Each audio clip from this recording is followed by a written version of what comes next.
Hello, everybody. In this video, we will be understanding wound healing and tissue repair. Now, why is understanding this important? There are a few reasons, one of them being normal adult tissue. Whenever there is any sort of injury, healing occurs via fibrosis or scar formation.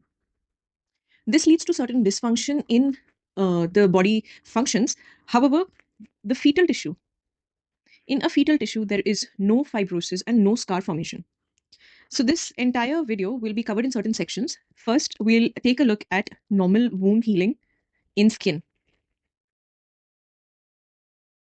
Then we'll understand what are the types of wound healing. We'll also take a look at normal healing in other tissues.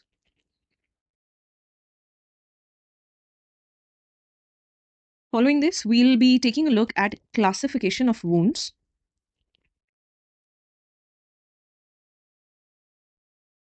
wound management,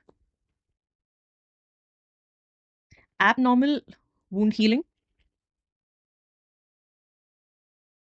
and finally, management of scar. So the entire video will be based on these 7 topics. So now let's take a look at wound healing in a little more detail.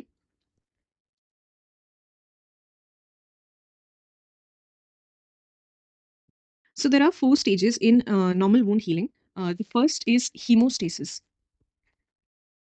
So hemostasis is brought about by vasoconstriction, and due to the exposure of the subendothelial matrix, there is a platelet plug formation. So hemostasis occurs via vasoconstriction plus a platelet plug formation. So this is the first step in wound healing. Next, moving on, we have inflammation. So this inflammation is further divided into an early stage and a late stage. Early stage lasting 1 to 2 days and late stage lasting 2 to 3 days. The platelet plug formation occurs because platelets adhere, activate, and aggregate. So platelet activation releases certain cytokines and growth factors, which leads to the influx of inflammatory cells. Particularly in this stage, it is the neutrophils. So neutrophils are the characteristic of early stage of inflammation in wound healing. Now, what is the role of these neutrophils? These neutrophils help to reduce bacterial contamination. Next, moving on, we have the late stage of inflammation. The late stage, starting from the 2nd day of injury up till the 3rd day, this is characterized by monocyte infiltration, which gets differentiated into macrophages. So in this stage, we see a lot of macrophages. Now, what is the function of these macrophages? One, debridement. Okay, they release certain enzymes which help in debridement, removal of the dead tissue and organisms. And secondly, they release certain cytokines and growth factors which invite fibroblasts. So the third stage in wound healing is proliferation. So the fibroblasts, which we see briefly in the stage of inflammation, play the main role in this stage. It starts from day 3 onwards and can last up to 2 to 4 weeks. Okay, so what happens in this stage is that the fibroblasts act. There is angiogenesis, there is reepithelization, and they also lay down ground substance. This early part of this stage is characterized by formation of granulation tissue. So granulation tissue appears in the proliferative stage, and that too in the early part. So what happens in the late part? In the late part, the fibroblasts get differentiated into myofibroblasts, and the role of these myofibroblasts is to bring about wound contraction. So wound contraction meaning bringing the 2 edges of the wound together. Okay, and it is also characterized by increased collagen, particularly type 3 collagen, and thereby there is an increase in the tensile strength. And lastly, we have the stage of remodeling. In this, the type 3 collagen gets converted into type 1 collagen, so that the normal 4:1 ratio gets re-established, which is seen in a normal tissue. Despite the tensile strength being gained, the maximum tensile strength which can be gained after wound healing is about 80%, not more than that.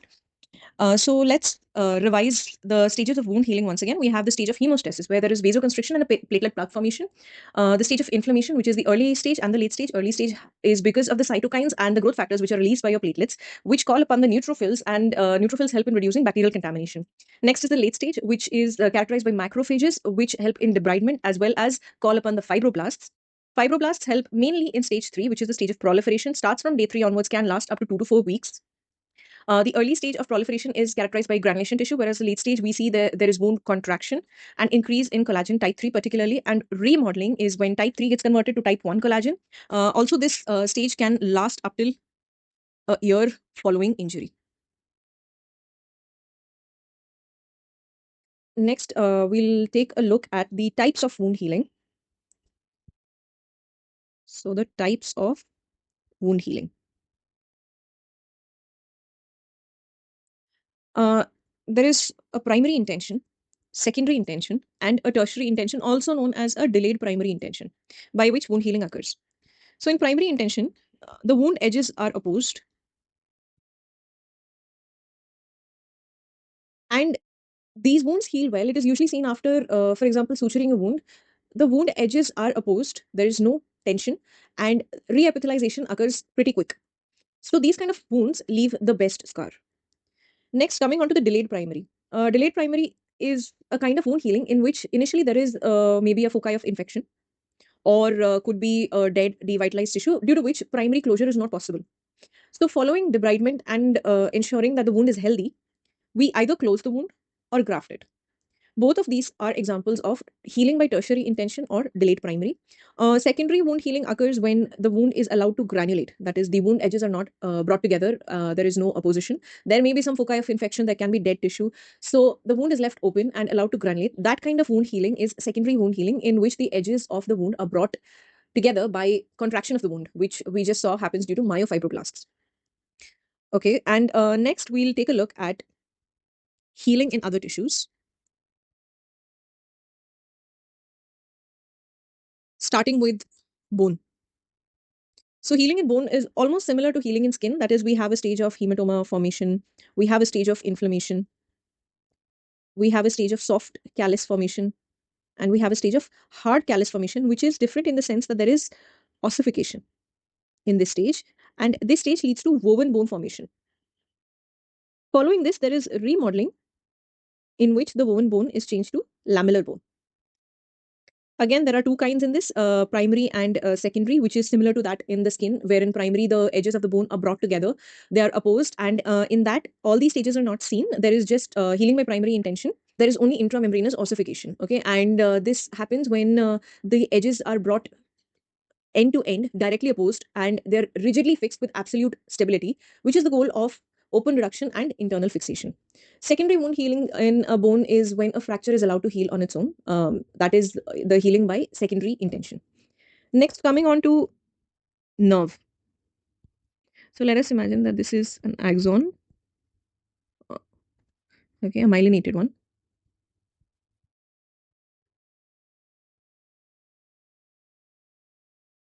If there is a transaction, if there is a transaction at this level, so the first step would be Valerian degeneration. What is Valerian degeneration? The nerve, which is the part of the axon, or the part of the nerve which is distal to the point of transaction, will undergo destruction and break down to produce your myelin debris. This is known as Valerian degeneration. Following this, your Schwann cells come in. They recruit macrophages. So the macrophages take care of these debris. And after this, the axon is directed to go towards the corresponding target, which is the end of it, via growth factors. So that is healing in nerve tissue. Now let's take a look at the classification of wounds. So there are multiple classification systems which exist to classify a wound, but the one that I'll be discussing today is the US Centers for Disease Prevention and Control surgical group classification. So this classifies the wounds into 4 types, which is your clean, contaminated, and dirty. This also gives an idea of the expected rate of infection and the conditions where antibiotic prophylaxis or antibiotic treatment may be required. Okay, so examples of clean wounds would be when there is no inflammation. Okay, and we do not enter either the gastrointestinal tract, the genitourinary tract, the respiratory tract. These are not entered, and these are your uninfected operative wounds. So an example of this would be for a hernia surgery. There is no inflammation prior to the operative procedure done. It is an uninfected wound in cases of in cases of healthy wound healing, obviously, where there is no infection, and we do not enter a gastrointestinal, genitourinary, or the respiratory tract. So it is a clean wound. Next, coming on to the clean contaminated wounds, these are when we do enter these gastrointestinal, genitourinary, or respiratory tracts under controlled situations. So there is not a large amount of contamination, and there is no evidence of infection. There is no pus, there is no infection. We are doing this, we are entering the gastrointestinal, genitourinary, or respiratory tract in the absence of infection under controlled situations. That is when it is called a clean contaminated wound. Next, coming on to the contaminated wound, these are your fresh accidental wounds. Mind you, these are your fresh accidental wounds. They come under contaminated wounds. Okay, and procedure on the gastrointestinal, genitourinary, or respiratory tract with gross spillage. That is, these situations are not controlled situations. There is gross spillage. Also, when there is a major break in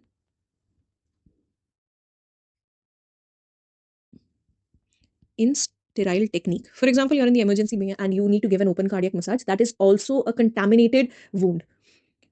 Incisions in inflamed tissue, but not purulent. Okay, so it is an acute non-purulent inflammation. And dirty wounds are again accidental wounds which are more than 6 hours, where you have devitalized tissue. There is a septic foci, could be your microbial contamination. If there is okay, and procedures done in the presence of existing infection, you see there is an abscess, that becomes a dirty wound. Okay, and if there is a perforation, for example, that is a dirty wound. So let's revise. Clean wounds would be ones where there is no inflammation. You do not enter any of the gastrointestinal, genitourinary, or the respiratory tracts, and there is no infection in the follow-up. Clean contaminated wounds would be where you enter the gastrointestinal, genitourinary, and the respiratory tract under controlled situations where there is no infection or inflammation. Contaminated would be a fresh accidental wound where you enter these tracts and there is gross spillage, incision in an inflamed but not purulent tissue, and there is a major break in sterile technique. Dirty wounds would be ones which are more than 6 hours. There is existing infection and perforated viscous. So this is the classification of wounds, the US Centers for Disease Prevention and Control.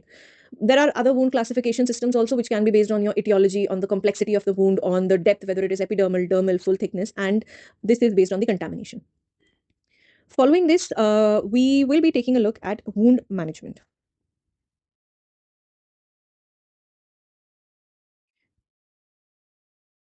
So the first step in wound management is assessment. So what do you assess? You will assess the mechanism of injury, the depth of the wound, the extent of the wound.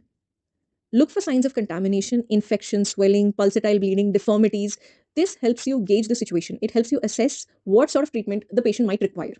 Okay, so the first step in wound management is assessment. Next, coming on to the principles which guide your wound management. First is the preparation.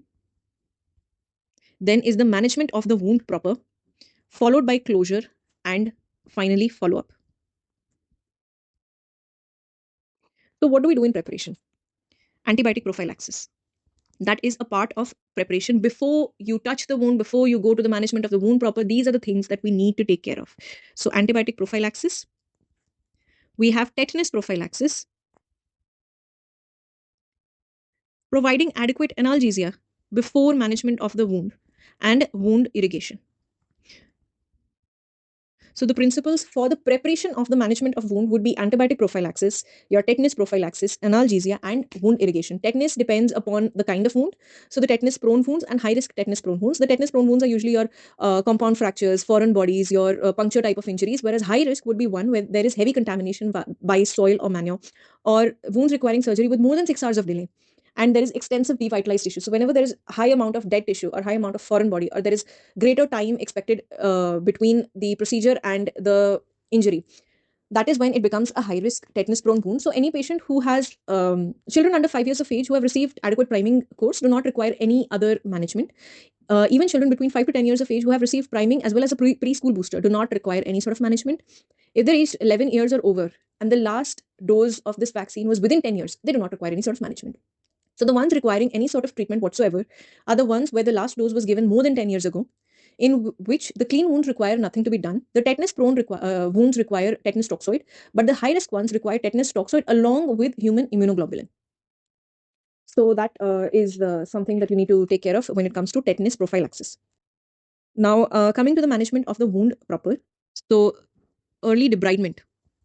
One of the most important things if you want a wound to heal well and properly is early debridement, exploration of the wound if needed, repair structures, and to ensure hemostasis.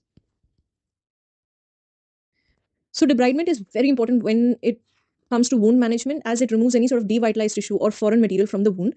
So, you need to excise the non viable tissue in order for the wound to heal. And there are multiple options when it comes to debridement. So, we have surgical debridement, where you use a scalpel, curette, scissors, whatever instruments till healthy bleeding occurs at the wound edges. You've got a mechanical sort of debridement, for example, hydrotherapy. But the problem with this kind of debridement is that it removes both viable and non-viable tissue. Next would be autolytic debridement. Now, how this occurs is once you put dressings such as hydrocolloids, what they do is they trap moisture and allow the wound enzymes to liquefy the non-viable tissue, causing autolytic digestion of these non-viable tissue. That is how the autolytic debridement happens. Next is the enzymatic debridement, where we use agents such as papain, urea, collagenase, and finally the biological debridement. This occurs by the larvae of Leucelia sericata, which releases your proteolytic and antimicrobial substance and removes the necrotic tissue. And exploration of the wound again is important in cases where we are suspecting a foreign body, or we know that these, despite a small entry wound, there may be a deeper injury. Repairing the structures, whatever is visible, if possible, if feasible, should be done at the time of the management of the wound proper, and hemostasis to be ensured. Next, coming to the principles of closure. First of all, skin closure should be without tension. The most important principle of closure is to avoid skin tension, because it leads to abnormal wound healing, could lead to excessive scar tissue, which we will discuss further on. In case that it is not possible to close it without tension, we need to consider reconstructive options. Now, your reconstructive options could be grafts, could be flaps, whatever it is, it needs to be considered. For the closure, we need to take care of the suture choice, the suture number, whether we require a drain, and dressings. So these are the principles guiding the closure of the wound. And finally, in follow-up, when to remove the sutures, physiotherapy, so that there is no sort of wasting or loss of the function of wherever the injury is or wherever the wound is. Monitoring for complications, and scar management. So the four principles of wound management are the preparation, wherein we give antibiotic prophylaxis, tetanus prophylaxis, pain relief, and irrigate the wound, prepare the wound for the management of the wound proper, wherein we debride the wound, explore the wound, repair whatever we can see, and ensure hemostasis. And the closure of the wound should be without tension. If not possible, we should consider reconstructive options. Suture choice needs to be kept in mind. Consider for drains if needed, and to choose an appropriate dressing for the kind of wound that the patient has. Next, coming up to follow up, we need to decide the timing for suture removal, physiotherapy, monitoring for complication, and scar management. Moving on, what are the kinds of abnormal wound healing? So, abnormal wound healing, there can be under healing or there can be over healing. So, whenever there is under healing, we have chronic wounds. And overhealing can lead to excessive scar tissue in the form of keloids or hypertrophic scars. Now, there are very subtle differences between the two, but it is important that we understand what is the difference between a keloid and a hypertrophic scar. So, a keloid may have a genetic basis. However, a hypertrophic scar does not. Keloids tend to occur in those with darker skin pigmentation, hypertrophic scars do not have any particular tendencies. When it comes to keloid scars, they extend beyond the boundaries of the original wound. Hypertrophic scars do not extend beyond the boundaries. They may be raised, but they do not extend beyond the boundaries of the original incision or the wound. Um, the excess collagen in keloids are arranged in a disorganized fashion. However, the excess collagen in hypertrophic scar, they are arranged in a parallel fashion, parallel pattern. Now we'll discuss the management of and one more. The one of the causes of hypertrophic scars is increased tension. So wounds crossing tension lines, deep dermal burns, or wounds which are left to heal by secondary intention. These are the causes for hypertrophic scars. Next, we'll be discussing the management of scars, particularly the hypertrophic scars and your keloids.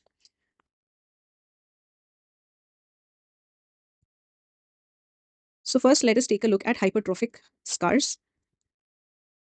If they are immature hypertrophic scars, that is, they are red and they're slightly raised, we can go ahead with a preventive algorithm in which we go ahead with silicone gel or sheeting.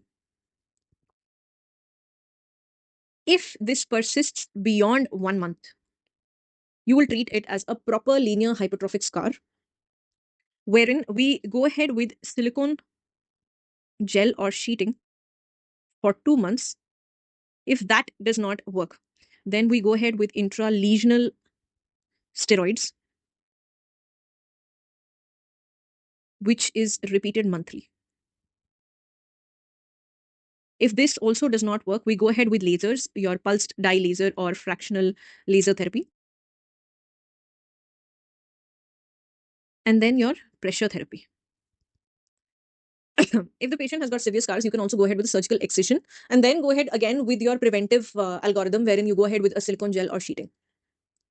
Okay, so if the patient has an immature hypertrophic scar where you're not sure whether it is whether it will progress to a hypertrophic scar, you can go ahead with the preventive algorithm for about a month. If you see that the patient has developed a hypertrophic scar, you can go ahead with a silicone gel or sheeting for 2 months. If that does not work, with an intralesional steroid, which is given monthly. Again, that does not work, you can go ahead with pulse dye laser or fractional laser therapy, followed by pressure therapy. If that does not work, you can go ahead with excision and preventive therapy. Next, moving on to your keloids. So keloids can be your minor keloid or major keloids. For minor keloids, we can go ahead with again silicone gel or sheeting with steroids, intralesional steroids. And if that does not work, we can go ahead with fractional or pulse dye laser. Again, keloids are difficult to treat, so we go ahead with the treatment immediately.